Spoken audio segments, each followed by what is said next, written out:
अस्सलामुअलैकुम, मैं हूं इरफान समोर। दोस्तों, बकरे की मां कब तक खैर मनाएगी? और अब बिल्कुल वैसा ही हो रहा है जैसा कप्तान ने सोचा था। पूरी पीडीएम इस वक्त कप्तान के जाल में फंस चुकी है। वजीर आला पंजाब चौधरी परवेज इलाही के खिलाफ तहरीक अदम एतमाद जमा करा दी गई और वो तहरीक अदम एतमाद अब कानूनी तौर पर पीडीएम के गले का फंदा बन चुकी है। ये आज मैं आपको तफसील के साथ बताऊंगा। साथ ही आपको मैं आज ये भी बताऊंगा कि कौन सी अहम शख्सियत इस वक्त इमरान खान साहब के पांव में बैठी है और मिन्नतें तरले कर रही है। साथ में मैं आपको यह भी बताऊंगा कि किस तरह से चौधरियों ने, जी हां, वफादार चौधरियों ने किस तरह से घात लगाकर कप्तान पर हमला करने की कोशिश की, चोरी करने की कोशिश की, लेकिन कप्तान ने उनकी यह चोरी पकड़ ली। दोस्तों, लाहौर के सर्द मौसम में आज खबरें इंतहाई गर्म हैं, चौंका देने वाली खबरें हैं जो मैं आपके साथ शेयर करने जा रहा हूं। लेकिन उससे पहले नए आने वाले दोस्तों से गुजारिश है कि अगर अभी तक इस चैनल को सब्सक्राइब नहीं किया तो सब्सक्राइब जरूर कर लें और बेल आइकन पर भी क्लिक कर दें। शुक्रिया।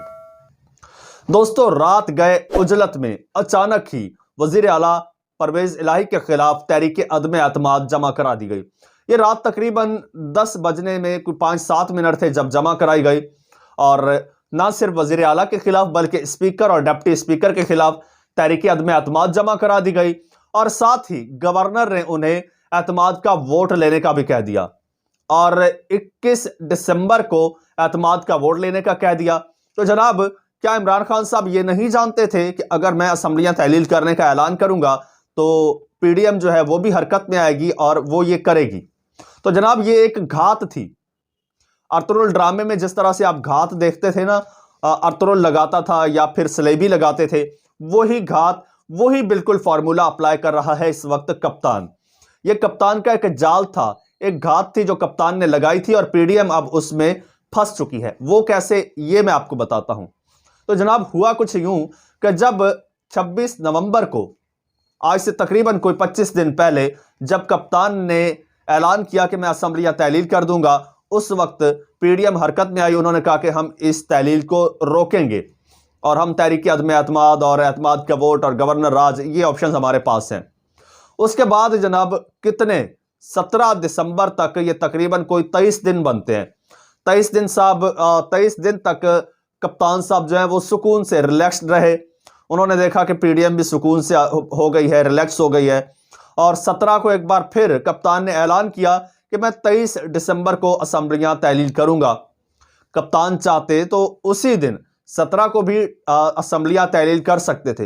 ये 6 दिन का, पहले 17 दिन का, मजीद 6 दिन का, इस तरह से टाइम क्यों दिया कप्तान ने? पहले 23 दिन का, फिर 6 दिन का, कुल मिला के 1 महीना कप्तान ने डिले क्यों किया?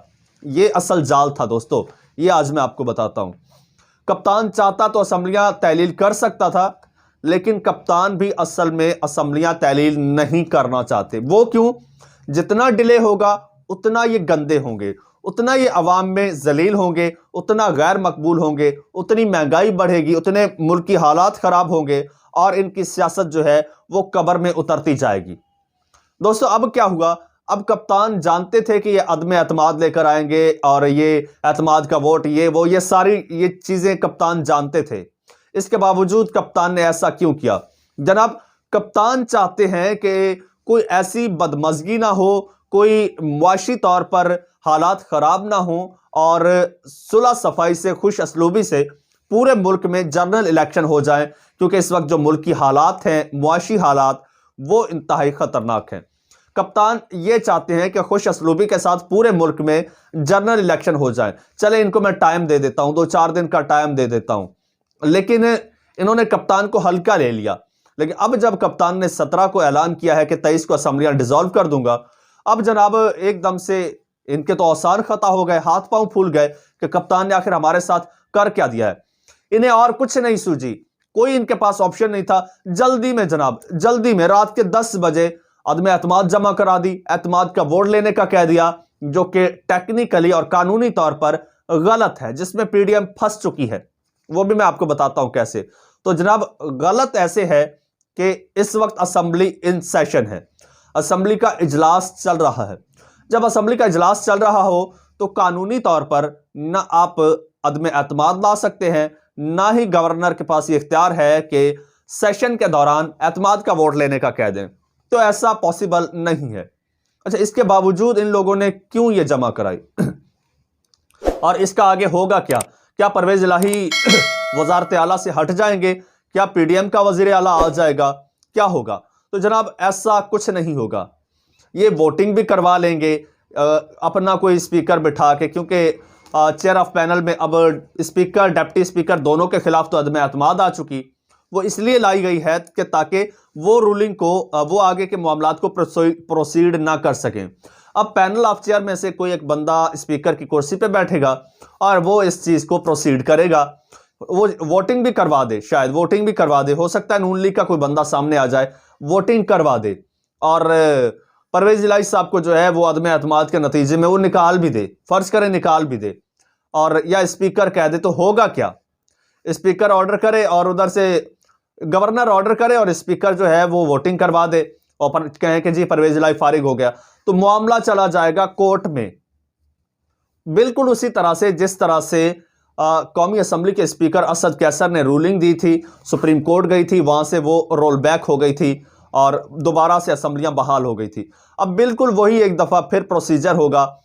ये सारी कार्रवाई जब कर लेंगे ना, इनको भी पता है कि निकलना कुछ भी नहीं है, तो ये जब मामला जाएगा अदालत में, अदालत इस सारे प्रोसीजर को रोल बैक कर देगी। उसके बाद क्या होगा? परवेज इलाही दोबारा कंटिन्यू करेंगे परवेज इलाही ही वजीर आला रहेंगे तो इस सारे प्रोसीजर में कोई 8-10 दिन लग जाएंगे। 10 दिन का वक्त है और इनका मकसद भी यही है कि 8 से 10 दिन का वक्त हमें मिल जाए। उधर मैंने आपको बताया कि एक अहम शख्सियत इस वक्त पांव पड़ी हुई है।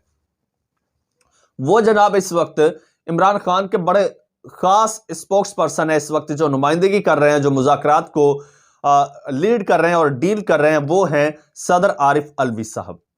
इस वक्त जब मैं आपसे मुखातिब हूं, इस वक्त भी सदर आरिफ अलवी के पास नून लीग का सबसे अहम बंदा, शहबाज शरीफ से भी ज्यादा अहम और नवाज शरीफ का हमराज, वो कौन हो सकता है? वो बातें जो नवाज शरीफ शायद शहबाज शरीफ से भी छुपाते हैं लेकिन उस शख्सियत के साथ करते हैं।